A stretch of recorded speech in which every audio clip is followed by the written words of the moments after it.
സത്യപ്രതിജ്ഞാ ചടങ്ങിൽ വന്ദേമാതരം മുഴുവനായി ചൊല്ലിയതിൽ വിമർശനവുമായി സിപിഐ. ഇന്ത്യയുടെ ദേശീയ വികാരങ്ങളെ തെറ്റായി വ്യാഖ്യാനിക്കുന്ന ഭാഗമാണത്. അത് ചൊല്ലേണ്ട എന്നത് കോൺഗ്രസും എടുത്ത തീരുമാനമാണ്. കോൺഗ്രസ് നിഷ്കരുണം അത് നടപ്പാക്കി. ആ ഭാഗം ഒഴിവാക്കണമായിരുന്നുവെന്നും സിപിഐ സംസ്ഥാന സെക്രട്ടറി ബിനോയ് വിശ്വം പറഞ്ഞു.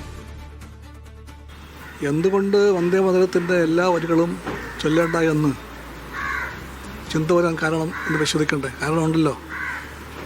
ഇന്ത്യയുടെ ദേശീയ വികാരങ്ങളെയും സംസ്കാരത്തെയും പൈതൃകത്തെയും എല്ലാം തെറ്റായ വഴിക്ക് വ്യാഖ്യാനിക്കുന്ന വരികളുണ്ട് അതിനകത്ത്. ആ വരികൾ ചൊല്ലേണ്ടതല്ല എന്നുള്ള തീരുമാനമുണ്ടായത് വെറുതെയല്ല. ആ തീരുമാനത്തെ ഒരു കോൺഗ്രസ് നേതൃത്വ ഗവൺമെൻറ്റിന് നിഷ്പ്രയാസം മാറ്റിമറിക്കാൻ പറ്റും. അടിസ്ഥാന മൂല്യങ്ങളെ മറന്നുപോയ കോൺഗ്രസ് മഹാത്മാഗാന്ധിയും നെഹ്റുവും പഠിപ്പിച്ച അടിസ്ഥാന മൂല്യങ്ങളിൽ ഏറ്റവും മുഖ്യമാണ് മതനിരപേക്ഷത. അതിൻ്റെ ആശയങ്ങളെ ചോദ്യം ചെയ്യുന്ന ഭാഗങ്ങളാണ് ഒഴിവാക്കപ്പെടേണ്ടത്. ആ ഒഴിവാക്കൽ ആണ് ഇവിടെ മറന്നുപോയിരിക്കുന്നത്. ചെറിയ കാര്യമല്ല, അത് വലിയ കാര്യമാണ്.